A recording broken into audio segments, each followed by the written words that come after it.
Assalamualaikum warahmatullahi wabarakatuh.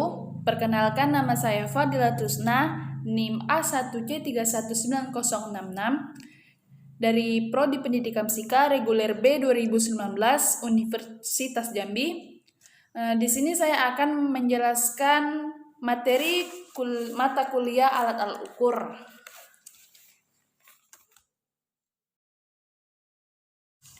Yang pertama yaitu jembatan pembanding, jembatan Hay, dan jembatan Stirling. Jembatan pembanding kapasitansi digunakan untuk mengukur kapasitansi yang tidak diketahui dengan cara membandingkan dengan kapasitansi yang diketahui. Yang kedua yaitu jembatan pembanding induktansi. Jembatan ini mirip dengan jembatan pembanding kapasitansi.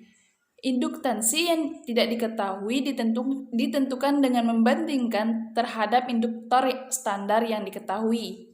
Yang ketiga yaitu jembatan Hay. Jembatan Hay digunakan untuk mengukur induktansi yang tidak diketahui dengan dinyatakan dalam kapasitansi yang diketahui. Yang keempat yaitu jembatan Stirling. Jembatan Stirling adalah salah satu jembatan arus bolak-balik yang paling penting dipakai secara luas untuk mengukur kapasitor. Prinsip kerja dari jembatan Stirling yaitu banyak digunakan untuk mengukur kehilangan daya dan faktor daya di elektrik. Semua cara yang menggunakan prinsip jembatan yang terdiri dari jembatan Weston yang baterainya diganti oleh sumber AC pada frekuensi rendah ataupun frekuensi tinggi. Detektornya tergantung frekuensi yang dipakai. Yang kedua yaitu jembatan Venn, pertahanan Werner, dan jembatan impedansi universal. Jembatan Venn bukan hanya dipakai untuk mengukur arus bolak-balik guna mengukur frekuensi, tetapi juga banyak rangkaian lainnya. Jembatan Venn dipakai pada osilator audio dan frekuensi tinggi sebagai elemen pengukur frekuensi. Yang kedua yaitu alat pertahanan Werner.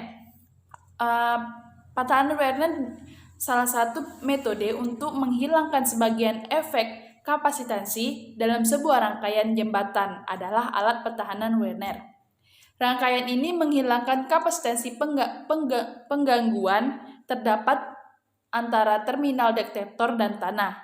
Kapasitansi di antara lengan-lengan jembatan tidak dihilangkan oleh sambungan Werner dan masih memenuhi syarat-syarat pengukuran. Ketiga yaitu jembatan impedansi universal. Jembatan impedansi universal terdiri dari 4 rangkaian yaitu detektor AC dan DC, generator AC dan DC, dan standar impedansi. Generator DC adalah sumber daya sederhana, sedangkan generator AC terdiri dari sebuah osilator.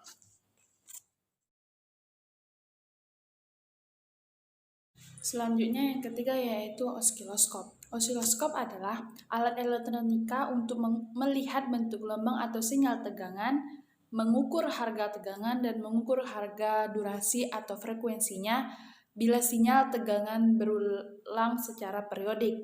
Jenis-jenis osiloskop yaitu osiloskop analog dan osiloskop digital. Yang keempat yaitu GPS. GPS adalah sistem untuk menentukan letak di permukaan bumi dengan menggunakan penyelarasan sinyal satelit. Perangkat GPS menerima sinyal dari satelit dan kemudian melakukan perhitungan sehingga dalam tampilan umumnya bisa dapat mengetahui posisi dalam lintang dan bujur dalam kecepatan waktu. Kegunaan dari GPS yang pertama yaitu alat navigasi, yang kedua yaitu kegunaan perang, yang ketiga pelacak kendaraan, yang keempat yaitu pemantau gempa. Jenis-jenis GPS yaitu yang pertama GPS navigasi, yang kedua yaitu GPS geometrik. Yang kelima yaitu sound level meter dan lux meter. Sound level meter yaitu alat ukur yang digunakan untuk mengukur bisingan suara. Alat ini digunakan di industri kendaraan seperti pesawat, mobil, motor, dan lain-lain. Prinsip kerja dari sonorimeter yaitu apabila ada benda yang bergetar, maka akan menyebabkan perubahan tekanan udara yang dapat ditangkap oleh alat ini. Selanjutnya akan menggerakkan meter petunjuk. Yang kedua yaitu luxmeter. Luxmeter adalah alat ukur yang digunakan untuk mengukur kuat penerangan atau tinggi iluminitas. Bagian-bagian dari luxmeter yaitu layar panel, tombol on/off, tombol rank, sensor cahaya, zoom AVR.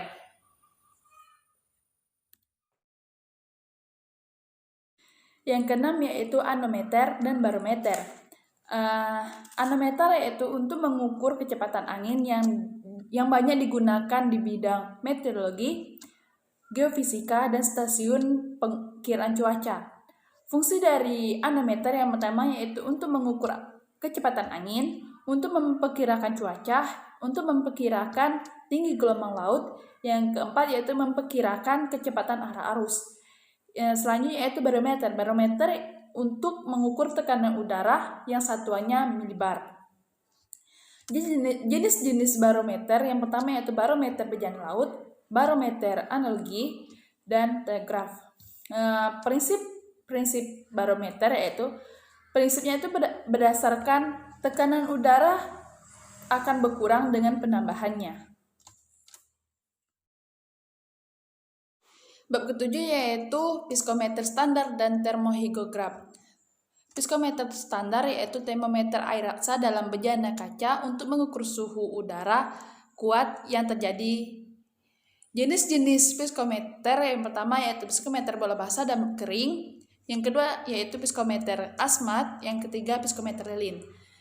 Selanjutnya yaitu termohigograf. Termohigograf yaitu alat ukur yang terdiri dari dua alat. Yang pertama yaitu alat pengukur suhu dan alat pengukur kelembapan. Alat ukur ini mengukur suhu dan kelembapan dalam satu waktu secara mekanis.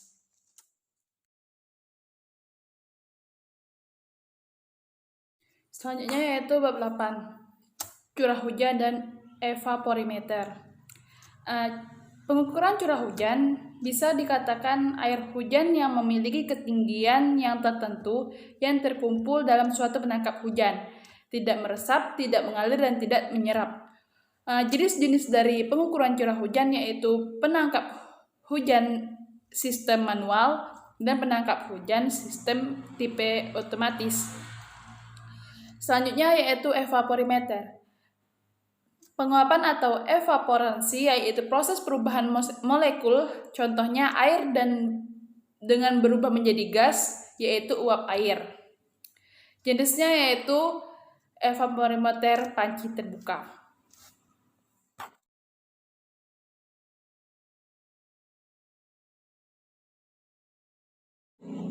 Dan bab terakhir yaitu bab 9, actinograf dan Campbell-Stokes. Actinograf untuk mengukur hamparan atau kimia cahaya, sedangkan Campbell-Stokes yaitu untuk mengukur lamanya matahari bersinar. Oke, itulah yang dapat saya sampaikan dalam video ini. Jangan lupa like, comment, and subscribe. Oke, sekian. Wassalamualaikum warahmatullahi wabarakatuh.